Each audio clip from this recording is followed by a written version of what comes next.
tayo ng isang lasagna. Siyempre, yung no oven na lasagna, pero homemade talagang lasagna, gamit ang isang kawali. Yan. Sa isang kawali lang is makakagawa tayo ng isang masarap na lasagna. Yes. Baka siguro yung lasagna gagamit ang kawali. Yes. Yun ang gusto ko ituro sa inyo. Kaya panuurin hanggang dulo kasi sigurado magugusto itong homemade lasagna natin gamit ang kawali. Kasi, at syempre yung lagi kong sinasabi, gusto kong ituro sa inyo yung mga recipe na lang, yung na, konti lang yung mga ingredients, mura lang yung ingredients natin dahil sa mahal ng mga bilihin ngayon. Kaya ang gusto kong ituro sa inyo mga ingredients, yung mga niluluto kong mga recipe is yung mga mura lang. Kaya ano pwede natin? Tara, luto tayo. Pag mainit na yung kawali natin is maglalagay tayo ng mantika. Yan. Kung gusto nyo naman gumamit ng olive oil, pwede din, walang problema. Pag mainit na yung mantika natin is maglalagay tayo ng sibuyas.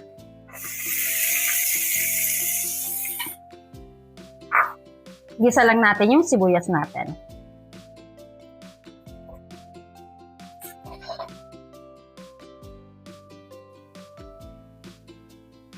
Pag nagisa na yung sibuyas natin is maglalagay tayo ng bawang. Gisa lang din natin yung bawang.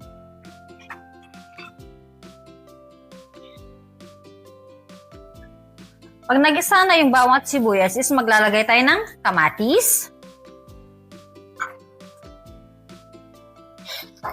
Gisa lang din siya ulit. Pag nagisa na yung kamatis, sibuyas at bawang natin is maglalagay na tayo ng giniling na karne. Baling kawit ko dito is yung karne ng baka. Siyempre, pwede kayong gumamit ng karne, giniling na baboy.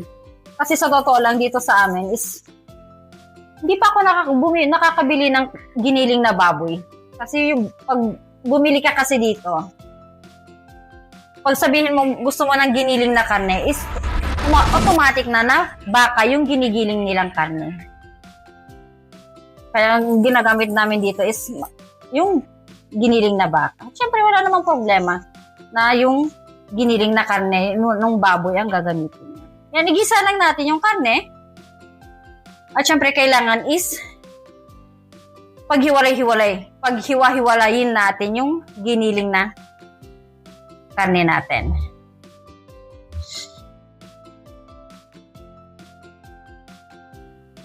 Pag nagisa ng mabuti yung giniling na karne natin, ang gagawin natin is titimplahan na natin siya.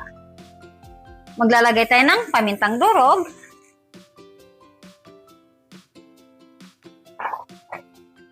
Oregano. At syempre, kung may mga ingredients kayo na yung mga nilalagay ko ingredients dito na yung parang ayokong lagyan ng oregano, ganon. Wala namang problema. Bakit naglalagay tayo ng paprika? O kayo naman, kung gusto nyo naman maglagay ng ibang mga pampalasa, yung sanay kinakain na nilalagay nyo is okay lang din. Basta ang importante is huwag nyo mapaalat yung lulutuin nating lasagna. Yan. Pag nahalo na siya, gagawin natin is maglalagay tayo ng asin. Yan. Isang kutsarang asin, tapos titikman natin mamaya. Kung kailangan pa natin lagyan ng konting asin. Yan. Haluin mo lang siya. Haluin lang. Para ma-mix lang yung mga nilagay nating pampalasa. Yan. Pag nahalo mo na siya, baling gagawin natin is maglalagay na tayo ng tomato sauce.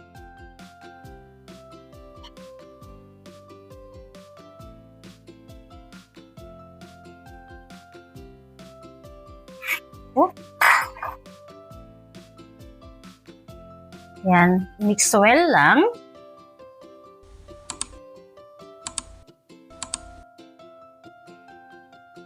Yan. Pag nahalo na, is maglalagay tayo ng tubig. Kasi kailangan marami yung sauce na gagamit na lulutuin natin. Kasi ilalagay natin yung lasagna para maluto yung lasagna. Yung pasta ng lasagna pala. Kasi pag konti lang yung nilagay natin na sauce, may posibilidad na hindi maluluto yung pasta ng lasagna natin. Yan. Kaya lang natin siyang kumulo. Pag nakulo na siya, maglalagay tayo ng asukal.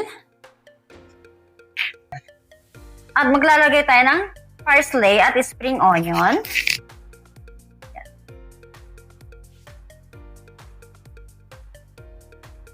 gagawin mo lang is, haluin mo lang siya.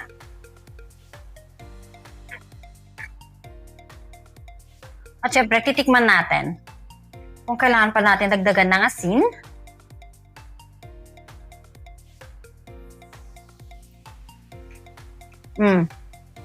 Konti pa. Dagdagan pa natin ng konting asin. Yan.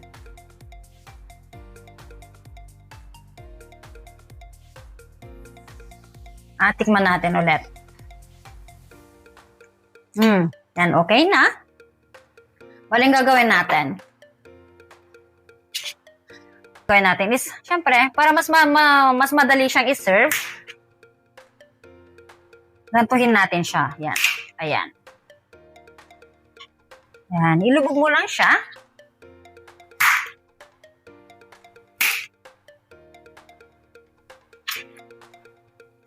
Uy! Para siguradong luto yung lasagna pasta natin. Yan.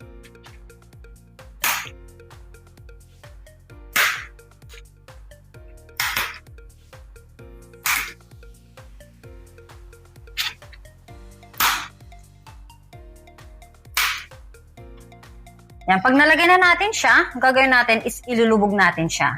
Yan. Para siguradong naluto yung sa lasagna natin.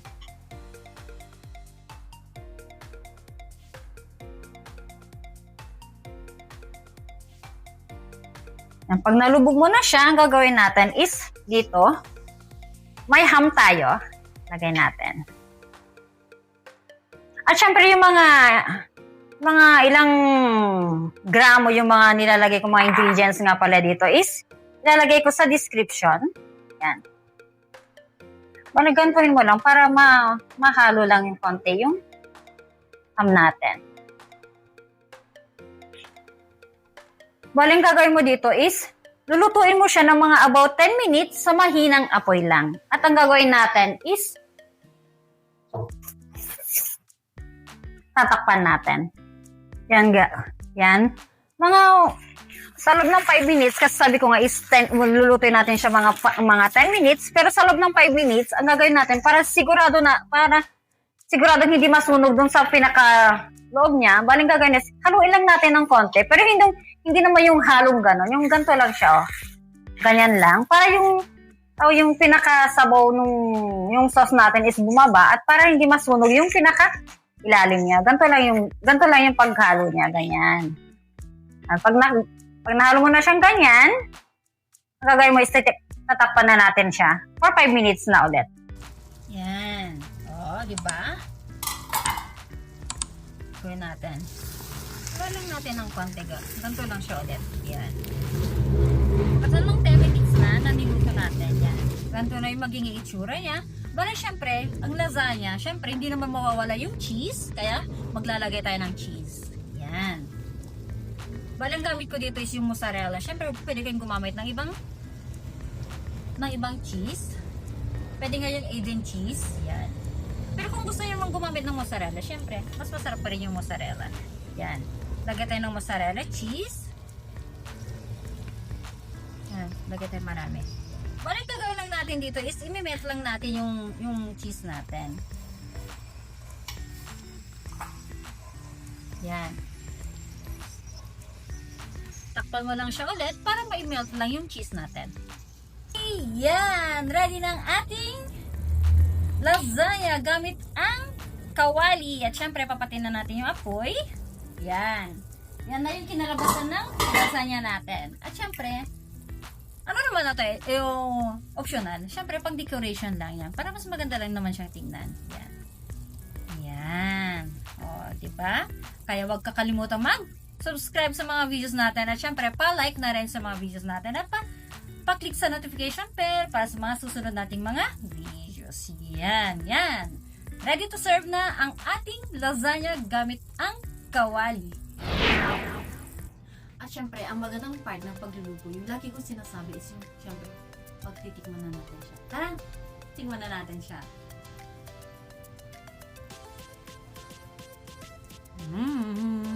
Yan, no? Wow. Kaya huwag kayong magpatubiling gumawa nito.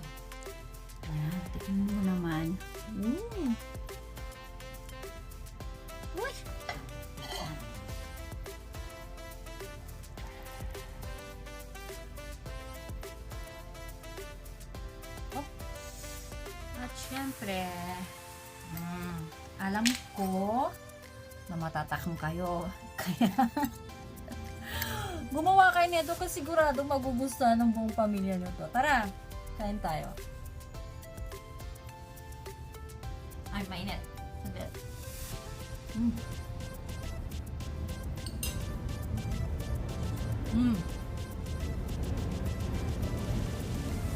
Parang, kasabay yan. Masarap. Sarap siya.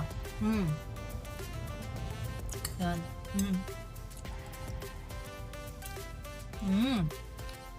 Nalang yung mamasasabi ko.